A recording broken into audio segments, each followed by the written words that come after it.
अस्सलाम वालेकुम, this is Jio politics with Anila Shahzad. आज एक बहुत ही दर्दनाक और हौलनाक किस्म की खबर आपके साथ शेयर करनी है। डेफ़िनेटली आप लोगों ने सुन ली होगी कि ट्रम्प जो यूएस के प्रेसिडेंट हैं उन्होंने ये ऐलान कर दिया है कि वो गज़ा के जो स्ट्रिप है ना उसको टेक ओवर करना चाह रहे हैं और करने के लिए जा रहे हैं। और गज़ा के स्ट्रिप में जितनी भी फ़लस्तीनी लोग मौजूद हैं, मतलब 22 लाख या 21 लाख के करीब, उन सबको वहाँ से हम रिमूव कर देंगे।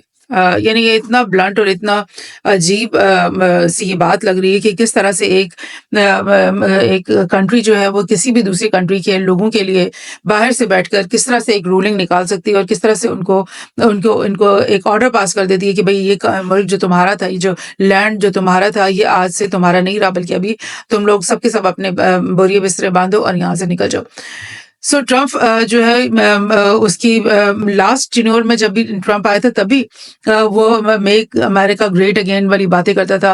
प्रोटेक्शनिस्ट उसकी पॉलिसी समझी जाती थी और आइसोलेशनिस्ट किस्म का वो उसकी पॉलिसी समझी जाती थी। यानी ऐसा लगता था कि ट्रम्प जो सैंक्शंस लगा रहा है और जो ट्रेड वॉर्स कर रहा है दूसरे ममालिक के साथ, उसकी वजह से जो दुनिया के ममालिक हैं उनका ताल्लुक, उनकी जो ट्रेड है, उनकी इकोनॉमी जो मिली हुई है यूएस के साथ, वो कट जाएगी, वो टूट जाएगी। और जो यूएस है ना वो एक शेल के अंदर, एक ककून के अंदर चला जाएगा और लाइक अलग थलग हो जाएगा वर्ल्ड पॉलिटिक्स से। और उसके रेलेवेंस जो है ना एज अ सुपर पावर जो है ना वो बिल्कुल खत्म हो जाएगी।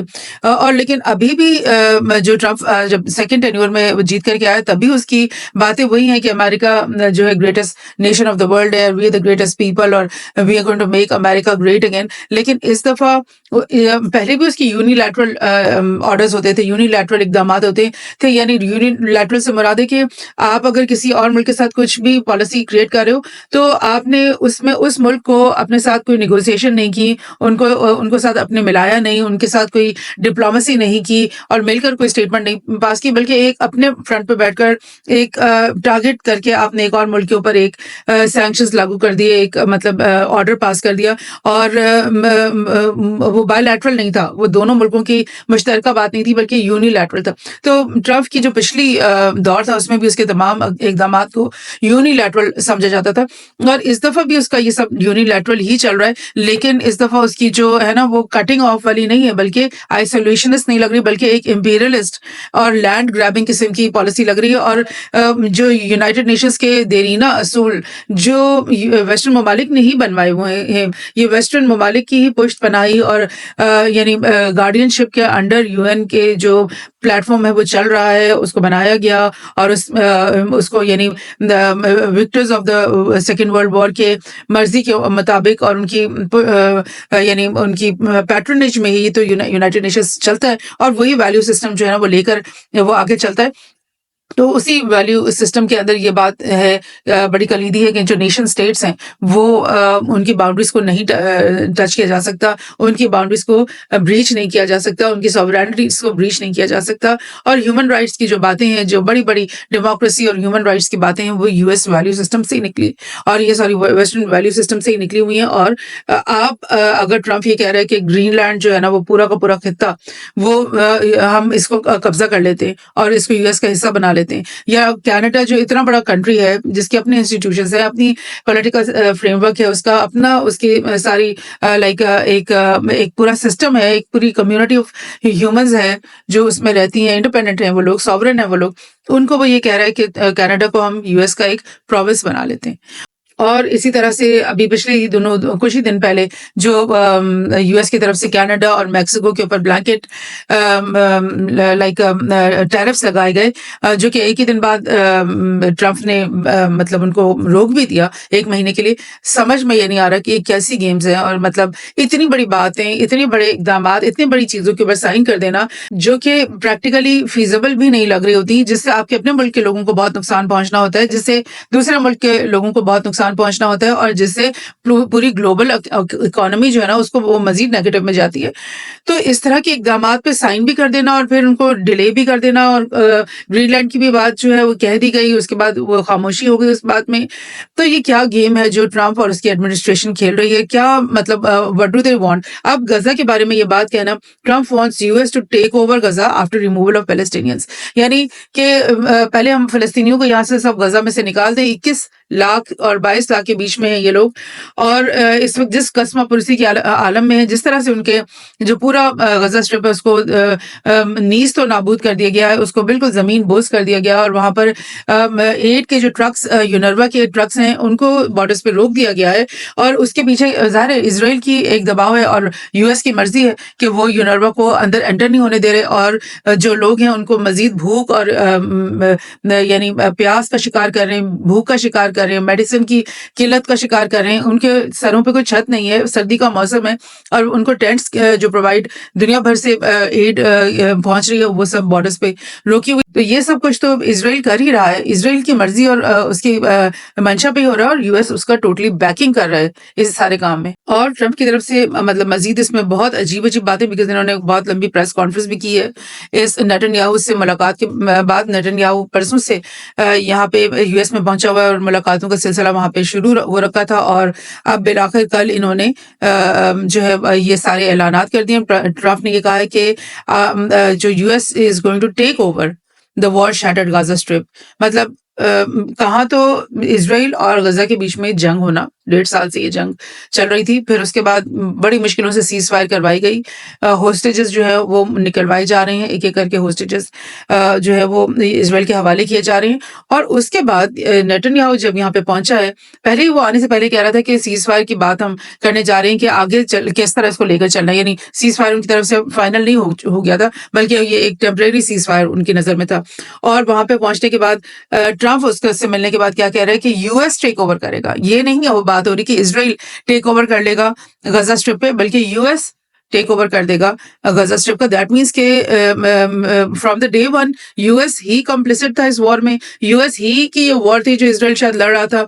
और ये कि एवरी डे, यानी आप न्यूज में भी शेयर करती रही और आप इंटरनेशनल मीडिया में देखते होंगे कि एवरी डे यूएस की तरफ से piles and stock piles of ammunition Israel के अंदर एंटर हो रहा था। जहाजों की उन्होंने लाइन लगा दी थी, मिसाइल्स की उन्होंने लाइन लगा दी थी, और किसी चीज की कमी नहीं होने दे रहे थे इनको मिलिटरली, और इतनी फायर पावर इनको दे रहे थे कि डेली बेसिस पे इनकी फायर पावर को रिप्लेनिश कर रहे थे। तो जंग क्या इजराइल लड़ रहा था? अब आप देखिए ट्रंप की बात से तो अब हमें ये लगता था कि ये तो असल में जंग थी ही यूएस की, और यूएस और इजराइल ऑल्दो के बहुत ही करीबी, यानी ये कलीदी पार्टनर्स, यानी आप समझे कि रिलीजियसली वो उनका फेथ है एक दूसरे के ऊपर।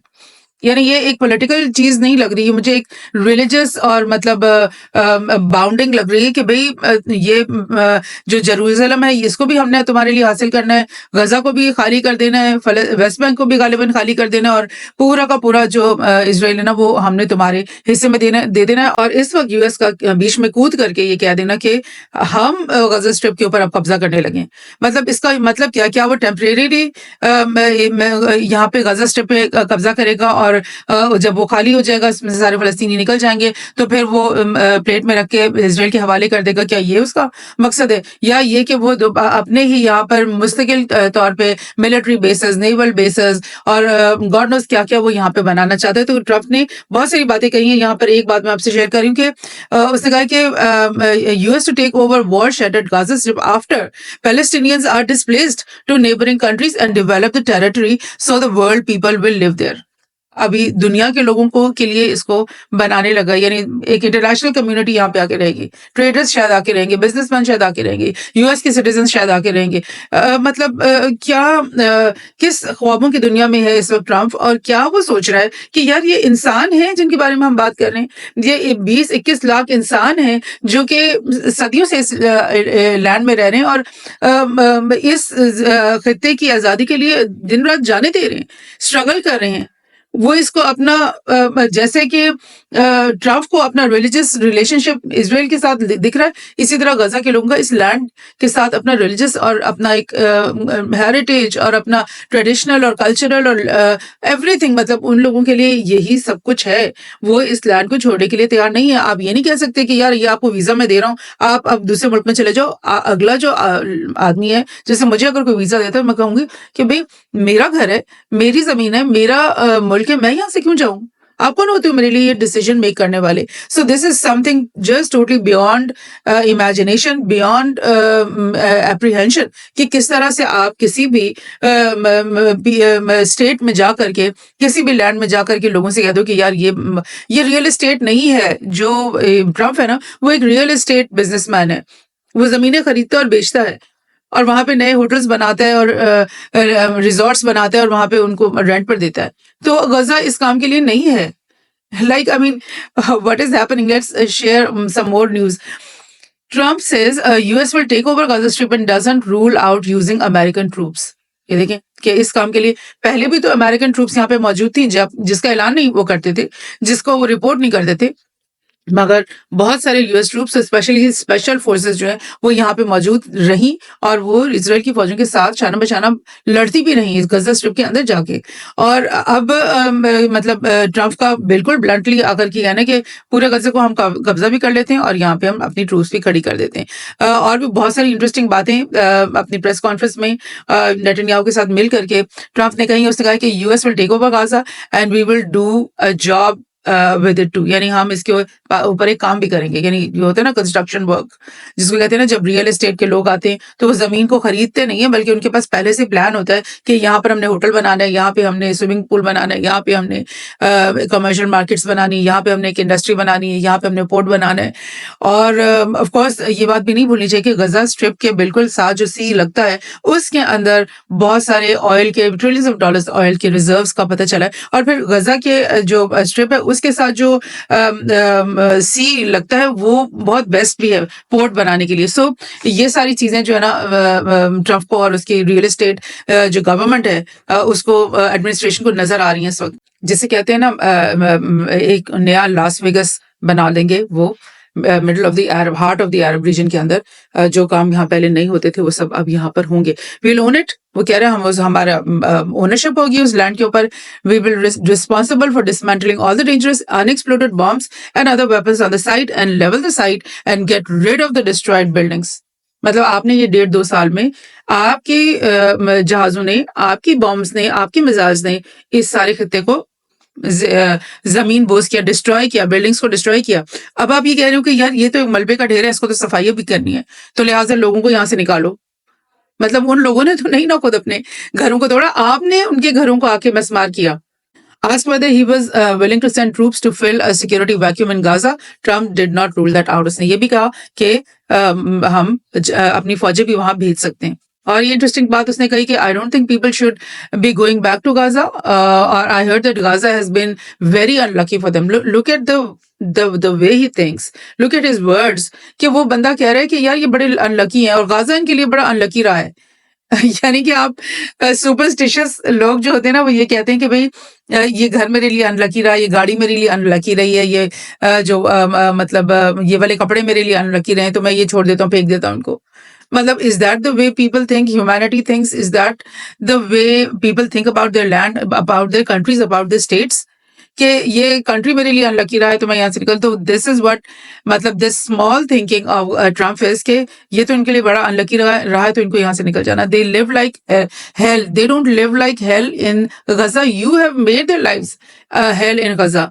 You and your Israeli buddies, they have done this to the people of Gaza. You guys have made genocide upon them. You guys have made apartheid upon them. And you guys have made the place a hell for them.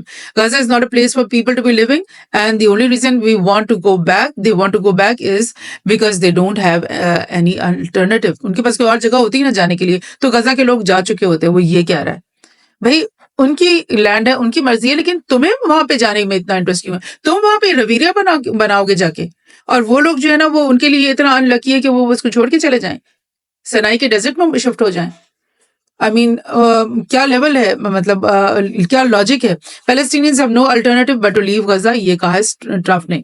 और जगह से देखते हैं, leaving past tensions behind Trump's relationship with PM Netanyahu have been mostly ups. और ये इन दोनों ने जो जॉइंट स्टेटमेंट दी है उसमें नेतन्याहू ने क्या क्या बातें की हैं। उसने बोला कि ये जो यूएस है ना और ट्रम्प है, you are the greatest friend of Israel. White House में तुम्हारे से ज्यादा अच्छा फ्रेंड हमें कभी कोई नहीं मिला। You picked up right where you left from, जो तुमने पिछली टर्म में किया था उसमें उसने ईरान के साथ न्यूक्लियर डील कैंसिल कर दी थी, जो इज़राइल चाहता था, और उसने अब्राहम अकॉर्ड शुरू करवा दिए थे ताकि पूरा अरब वर्ल्ड इज़राइल के साथ नॉर्मलाइजेशन करे, और उसने जेरूसलम की के अंदर अपनी यूएस एम्बेसी शिफ्ट कर दी थी। ये तीनों काम लास्ट ईयर में किए थे ट्रम्प ने, और अब ये कह रहे हैं कि you have picked up right where you left off. जो तुमने जहां तुम गए थे वहीं से तुमने काम नए सिरे से शुरू कर दिया, उसी को तुम लेकर आगे चल रहे हो, यानी कि गोया के। और डील ऑफ द सेंचुरी भी उस वक्त प्रपोज हुई थी, उसके बारे में डिटेल्स में आपको बता देती हूँ। सो ये बातें हो रही हैं नेतन्याहू की तरफ से। Trump says he will visit Gaza, Israel and Saudi Arabia. उसने कहा है कि ये बातें जो मैंने कह दी हैं कि मैं गजा को टेक ओवर करना है, उसके बाद में गजा का दौरा भी करने लगा हूँ, इसराइल का दौरा करने लगा हूँ, सऊदी अरेबिया का दौरा करने लगा हूँ। लाइक सऊदी अरेबिया का दौरा क्यों करने लगा? क्या वो तुम्हें वेलकम कर रहे हैं? क्या वो तुम्हें बुला रहे हैं विजिट के लिए? क्या वो तुम्हारी बातों से मुत्तफिक हैं? ये बात तो एक बहुत बड़ा क्वेश्चन मार्क बन जाएगी। Trump won't rule out deploying US troops to support rebuilding Gaza and sees long term US ownership. ये बात नहीं है, वो कह रहे हैं कि थोड़े दिन के लिए गजा के लोग निकल जाएं, हम यहाँ पे सफाई कर दें, इसकी रिकंस्ट्रक्शन करते हैं और फिर इनको हम वापस बुलाते हैं। ऐसी कोई बात नहीं, वो कर रहा है कि ये तो लॉन्ग टर्म यूएस ओनरशिप में आने वाला ये लैंड, और मुश्किल है कि गजा के जो लोग हैं फलस्तीनी हैं वो वापस यहाँ पर आ सकें, इनको परमानेंटली यहाँ से जाना ही पड़ेगा। एक और जगह से टर्की और Egypt reject displacement of Palestinians from their land, joint statement. Foreign minister Hakan Fidan और बदर अब्दुल्लाती जो इजिप्ट के हैं, दोनों ने कहा है कि ये फजूल बात है, इसको हम टोटली रिजेक्ट करते हैं, और जो अनरवा के जो ट्रक्स को रोका हुआ है इसराइल ने, 8 ट्रक्स को, उनको जाने दो। लेकिन अफसोस और मतलब शर्म की बात ये है हम एज ए मुस्लिम उम्मा के लिए कि हमारे पास इतनी भी ताकत नहीं है कि हम इसराइल को ये कहें कि वो जो फूड के 8 के ट्रक्स हैं वो तो खोलो, कि किस तरह से, मतलब उसमें भी हम सख्ती नहीं कर सकते उनके साथ, उनके इसमें भी हम रिक्वेस्ट ही कर रहे हैं। सीरिया में बशार अल असद को इनके कहने पे निकाल दिया गया, और फिर हम ये नहीं कह सके इसराइल को कि बशार अल असद तो चला गया, तुम क्यों यहाँ पे दिन रात बॉम्बिंग करके उनकी मिलिट्री, उनकी नेवी, उनके एयर बेसेस और उनकी गवर्नमेंट की तमाम बिल्डिंग्स को उन्होंने 3-4 दिन के अंदर तबाह बर्बाद कर दिया। ये जहाज और ये एमिनेशन इसराइल के पास इतना ज्यादा आ कहाँ से रहा था? यूएस की तरफ से आ रहा था ना, डेली बेसिस पे आ रहा था। सो आप स्टेटमेंट्स देते रहोगे, जॉइंट स्टेटमेंट्स देते रहोगे, लेकिन वो लोग तो वो करेंगे जो उनकी मर्जी। आप रोक कब रहे हो उनको? किस बात से आपने अभी तक उनको रोका है? Arab nations reject Trump's suggestion to relocate Palestinians from Gaza to Egypt and Jordan. ये तो बात हमेशा ही जॉर्डन और इजिप्ट के लोग और उनकी हुकूमतें कहती रही हैं कि हम मजीद फलस्तीनियों को अपने अंदर रिलोकेट नहीं करेंगे, हम नहीं बुलाएंगे, हम नहीं आने देंगे, एक भी गजा का बंदा जो है ना सिनाई में एंटर हम नहीं होने देंगे। ये बातें तो वो बहुत कहते रहे, लेकिन क्या अब यानी इस हद तक एम्बोल्डन हो गया इसराइल और यूएस, तो अब क्या वो कुछ करेंगे? अब किस तरह वो कुछ रोकेंगे इनको? अब क्या इनके प्लान को वो जेपरडाइज कर सकेंगे या नहीं कर सकेंगे? Trump's envoy says it is preposterous for Palestinians to expect Gaza reconstruction in 5 years. जो गजा के लोग हैं जिनको यहाँ से नकल मकानी करने का हम ऑफर कर रहे हैं, वो ये तो सोचे ही ना कि 5 साल में ये रिकंस्ट्रक्शन हो जाएगा। ये इसको तो 15 से 20 साल लगेंगे। 5 साल में तो हम मलबा हटाएंगे, फिर हम प्लानिंग करेंगे, फिर हमारे आर्किटेक्ट आएंगे, फिर रिवीरिया बनेगा। और रिवीरिया में आपको पता है खुली जगह चाहिए होती है, वहां पर आप क्रैम्प इन तो नहीं कर सकते ना। वो गरीब फलस्तीनी जो गजा के लोग हैं 20-22 लाख, उनको दोबारा से वहां बुला के कहाँ बिठाएंगे? मतलब उनके लिए तो कोई जगह नहीं होगी, क्योंकि ये तो बड़ी बिल्डिंग्स और खुले रिवीरियाज और रिजॉर्ट्स और होटल्स बन जाएंगे यहाँ पे। सो ये तो फिर बात ही उनके लिए खत्म हो जाएगी। वो मैं आपको रिमाइंड करा रही थी कि डील ऑफ द सेंचुरी पिछले टेन्योर में ट्रम्प ने पेश की थी नेतन्याहू के साथ मिल करके, और जिसको उस वक्त महमूद अब्बास ने कहा था कि ये स्लैप ऑफ द सेंचुरी है, और टोटली रिजेक्ट कर दिया था और बोला था ये बात तो हमसे करो ही ना। उसके अंदर क्या क्या बातें थी, कुछ तो यहाँ पर इस आर्टिकल में मुझे मिली है कि यूएस ने उस वक्त इसराइल की सॉवरेनिटी को, उसकी नेशनहुड को तस्लीम करने की बात की थी, और फलस्तीनियों की नेशनहुड को तस्लीम करने की बात नहीं की थी। Jerusalem will remain capital, Israel's capital, ये उसने कहा था। और उसने कहा था कि पॉसिबिलिटी है कि इंडिपेंडेंट पैलेस्टीन स्टेट बन जाए, लेकिन जो है ना उसके बनने के लिए जो अनरियलिस्टिक बहुत सारी कंडीशंस वो डाल रहा था, जो कि रिजेक्ट कर दी थी उस वक्त लाइक फलस्तीनी गवर्नमेंट ने और अरब नेबरहुड ने। और ये जो ड्राफ्ट बना था डील ऑफ सेंचुरी का, ये जैरेड कुशनर ने बनाया था, जो कि ट्रम्प का दामाद है और एक ज्यू है। तो अभी भी ज़ाहिर है वो उसका जू है और अभी भी वो सारी गेम खेल रहा है और अभी भी वो सब नेतन्याहू के साथ 1 टू 1 है और सारी जो फॉरेन पॉलिसी है उसके अंदर इसका भी रोल प्ले है। और ये डील ऑफ द सेंचुरी का ये मैप था उस वक़्त जो निकला था, जिसमें आप देख रहे हो कि वेस्ट बैंक का जो एरिया है उसमें से कितना सारा एरिया है जो अंदर-अंदर डीप-डीप जाकर उनके मोहल्लों के बीच-बीच में से भी जो कि इज़राइल के हवाले हो जाना था और इनके एक मोहल्ले से दूसरे मोहल्ले में जाने के लिए ब्रिजेस और जो है ना वो टनल्स बनाने का प्रपोजल था और ये इनके मोहल्लों के बीच में भी जो एरिया वेस्ट बैंक के लोगों को मिलना था उसके बीच में भी ये पूरी रोड थी जो एक्सेस रोड थी इसराइल के लिए। सो इस किस्म का प्लान वो था और ये पूरा जो बॉर्डर है जॉर्डन के साथ वो तमाम का तमाम इसराइल के कब्जे में अभी भी है और आगे से भी हो जाना था और वेस्ट बैंक के लोग जो है ना वो ना जमीनी रास्ते से मुल्क को छोड़ सकते हैं, ना हवाई रास्ते से, ना समुद्री उनके पास कोई रास्ता, यानी टोटल कैद खाना। और यही चीज़ उसने गज़ा के स्ट्रिप के लिए भी बनाई थी और उस वक़्त भी ये बातें सामने आई थी कि इस प्लान का हिस्सा है कि वेस्ट बैंक के लोग सारे के सारे जॉर्डन में चले जाएँ और गज़ा के लोग सारे के सारे सिनाई डेज़र्ट के अंदर शिफ्ट हो जाएँ। सो बहुत ही तकलीफ़देह है ये सारी बात और like the question we are asking कि क्या मुस्लिम उम्मा अब कुछ करेगी या अब हमें जाग आ गई है या अब हम होश के नाखून लेंगे या हम इस तबाही को होने देते चले जाएंगे और गजा कल खाली हो जाएगा फ़लस्तीनियों से। Thank you.